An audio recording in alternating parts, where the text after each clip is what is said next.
In the summer of 30 BC, the fate of Egypt was sealed. The once glittering kingdom of the Ptolemies fell to Rome, and with it fell its last ruler, Cleopatra VII. After the defeat at Actium and the advance of Roman forces into Alexandria, her lover and ally, Mark Antony, took his own life. Cleopatra followed soon after. According to ancient writers, she chose death over humiliation in Rome. But what happened next is where history turns into mystery.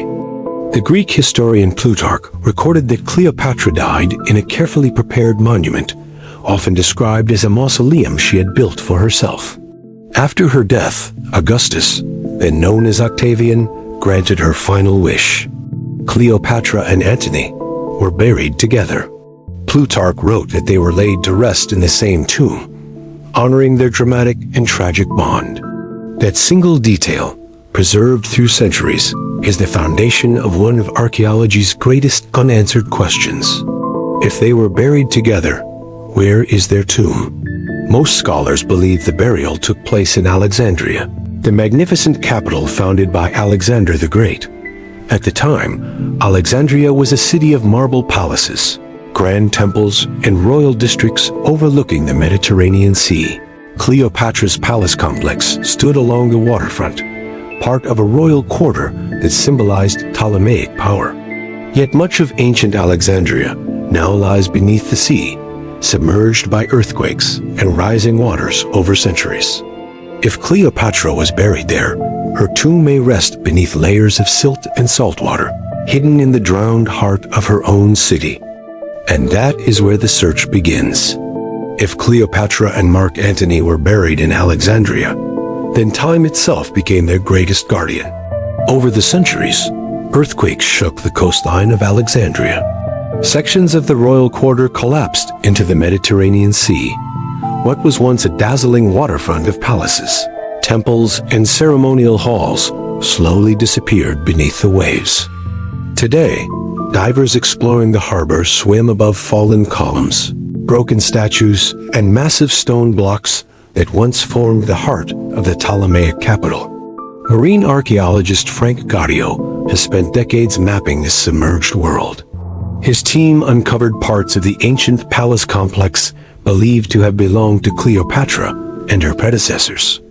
They also identified remains of temples, including structures dedicated to Isis, the goddess with whom Cleopatra closely associated herself. These discoveries prove that large portions of royal Alexandria are underwater. If Cleopatra's mausoleum stood within the palace district, as some ancient descriptions suggest, it may now lie beneath layers of sediment on the seabed. Yet there is a challenge.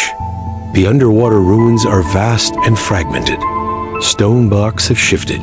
Entire structures collapsed and scattered. Without a clear ancient map pointing to the tomb, archaeologists must rely on scattered clues from classical texts. Ancient writers describe Cleopatra retreating into a monument she had prepared. Was this monument inside the palace grounds? Was it near a temple? Or was it in a separate royal burial complex now lost to history? The sea keeps its secrets carefully. Every statue raised from the harbor floor proves that Alexandria still hides untold stories. But despite decades of exploration, no inscription, no sealed chamber, and no royal sarcophagus has emerged to confirm the final resting place of Egypt's last queen. So the search widened beyond the drowned city. About 50 kilometers west of Alexandria stands an ancient temple complex known as Taposiris Magna. Sweep across its stone walls, and the Mediterranean glimmers nearby. For years, this site has become the center of a bold and controversial theory about Cleopatra's tomb. Leading the search is Dominican archaeologist Kathleen Martinez. Unlike scholars who focused only on submerged Alexandria, Martinez proposed something different. She suggested that Cleopatra may have chosen to be buried in a sacred temple dedicated to Osiris, the Egyptian god of death and resurrection. To Cleopatra, symbolism mattered deeply. She aligned herself with Isis, the divine partner of Osiris. If she wished to present herself not merely as a queen, but as a goddess in death, a burial in a temple of Osiris would carry powerful meaning. Excavations at Taposiris Magna have uncovered coins bearing Cleopatra's image, statues, burial shafts, and a remarkable tunnel carved through bedrock beneath the temple. In 2022, archaeologists revealed a long subterranean passage stretching toward the sea. Part of it lies underwater, raising questions about whether the temple once connected to an ancient harbor. More recently, underwater exploration near the site revealed remains of a submerged port. Stone structures, columns, anchors, and pottery jars suggest that this coastline was once a busy maritime hub. Could this temple, its tunnel, and its lost harbor form part of a royal burial landscape? No sealed tomb chamber has yet been found. No inscription names Cleopatra. Still, each discovery strengthens the possibility that her final resting place may lie not in the drowned palaces of Alexandria, but beneath the sacred stones of Taposiris Magna. The mystery deepens and the world watches. More than 2,000 years after her death, Cleopatra VII remains one of history's most powerful figures. Yet for all the stories told about her beauty, intelligence, and political skill, one simple question still lingers in silence. Where is her tomb?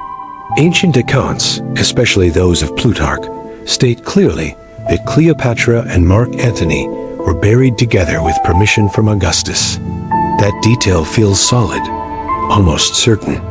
But history often leaves gaps between words and stone.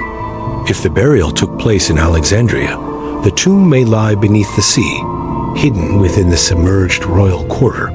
Decades of underwater archaeology have revealed statues, palace remains, and temples, yet no sealed royal chamber has emerged. If instead the burial occurred at Taposiris Magna, the answer may still rest beneath layers of earth and collapsed masonry. Excavations there continue. Tunnels have been mapped. Submerged port structures have been identified. Coins and artifacts from Cleopatra's era have been uncovered, but none provide definitive proof.